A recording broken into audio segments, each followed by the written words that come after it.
Hey, you folks, look at this, what I put on this here video. IRS scam, be aware. Folks, you must be aware of the scams that are going on right now concerning the IRS. This is a true story. It happened to me yesterday. I happened to be driving in my car and I received a call from a very nice young lady. Well, actually, let me back up. I received a certified letter in the mail first uh, in reference to this IRS scam. But some reason I did not go pick the letter up and it went back. So all of a sudden I get a call from a nice young lady and she was real sweet and she called me up and she asked me, um, are you aware that you have a litigation out against you with the IRS? And I said, no, I'm not. So she told me you must call this number. So let me go here real quick. Okay, let's open it up. Give me a second. The numbers are here. So I get a call from this particular number here, 1-432-555-0130. Be aware of this numbers, folks. And then she told me, she says, okay, well, in order to get more information on the litigation held against you, you have to call this number right here, 1-202-821-115. And that's a Washington, D.C. area code.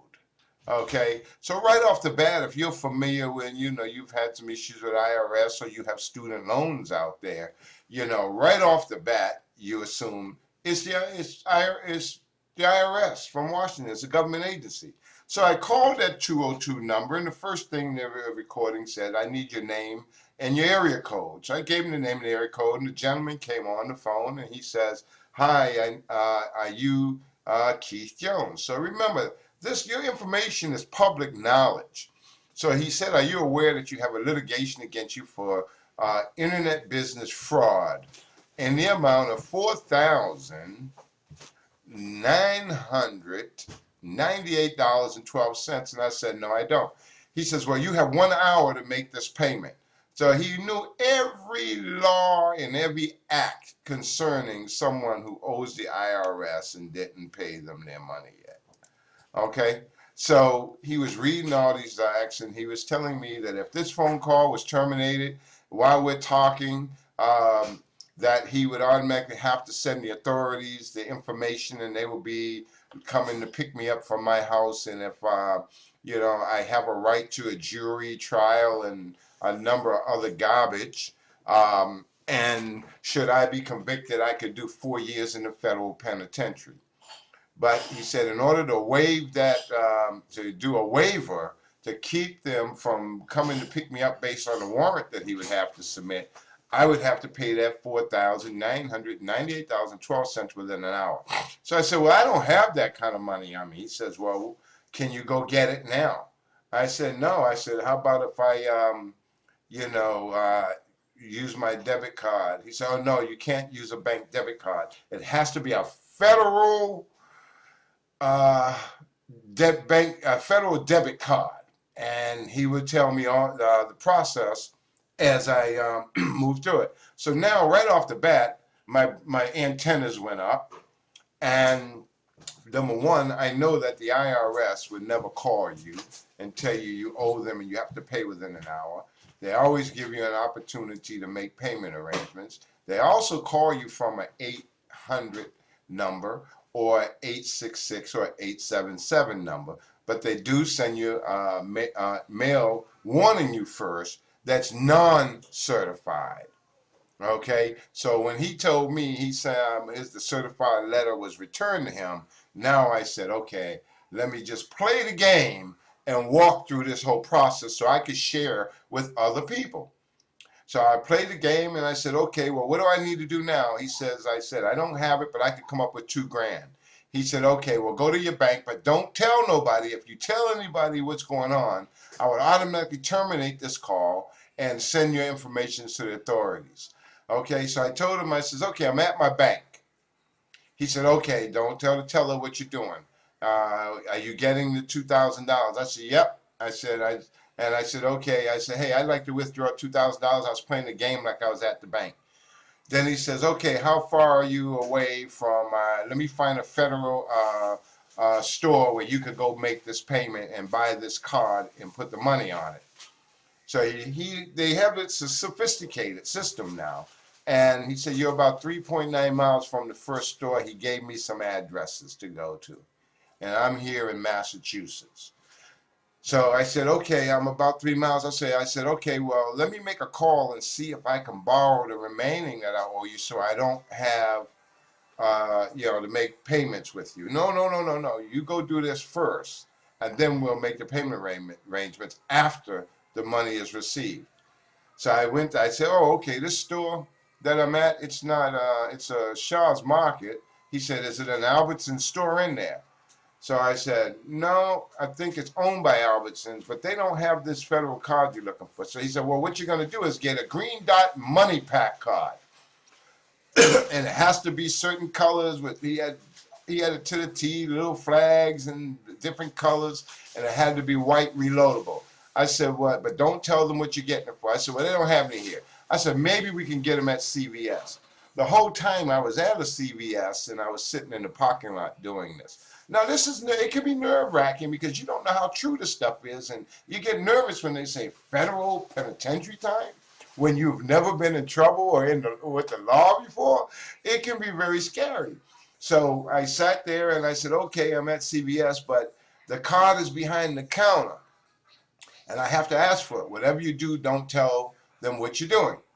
So I said, hey, man, listen, I need this kind of federal debit card that he told me about. They said, we don't have them. And then he came on and he says, get a green dot money pack card. I said, what about green dot money pack reloadable? He said, oh, yeah, we have them here. But how much you want to put on it? I said, I need to put $2,000. He said, well, you can get 4 of them for $500 a maximum. He said, now don't tell them that you owe the IRS, because if you do, they'll charge you $124 per card because you're paying the government.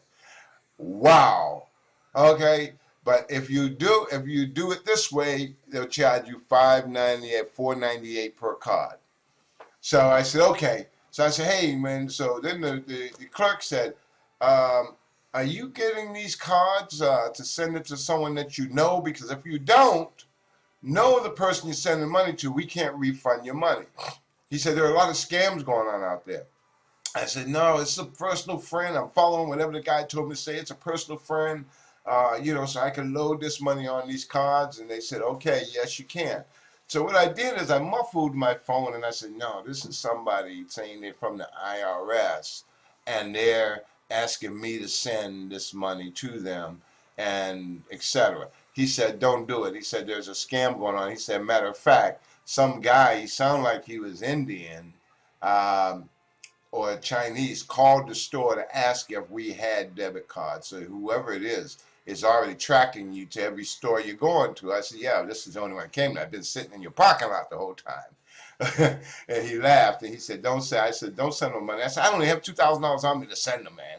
But I'm just playing the game because I want to see what was going on. I already knew it wasn't the IRS. Okay, because they do not do it that way, and they would never ask you to send them money on a money pack card, and there's no such thing as a federal debit card, okay, reloadable card. So if you hear those things, you get these calls, folks, report it. Do not send anybody any money.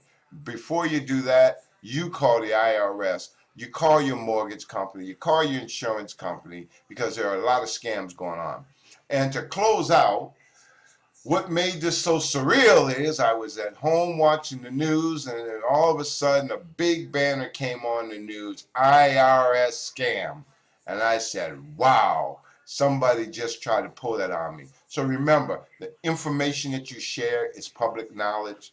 These guys are getting it. So I just going to go here and show you some of the numbers again that came up. Okay, these are the numbers that came up.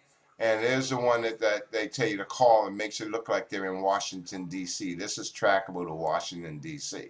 But not only that, when I told the guy, I hung up on the guy, he called back. Remember, he said to me, if this call is terminated, I have no choice but to submit your name to authorities. Well, yeah, it's a bunch of crock, because what he came back and did was he called me from this number, and then what happened when I didn't answer, okay, he called me from this one. When I didn't answer none of those calls, this is the number that showed up in my phone after.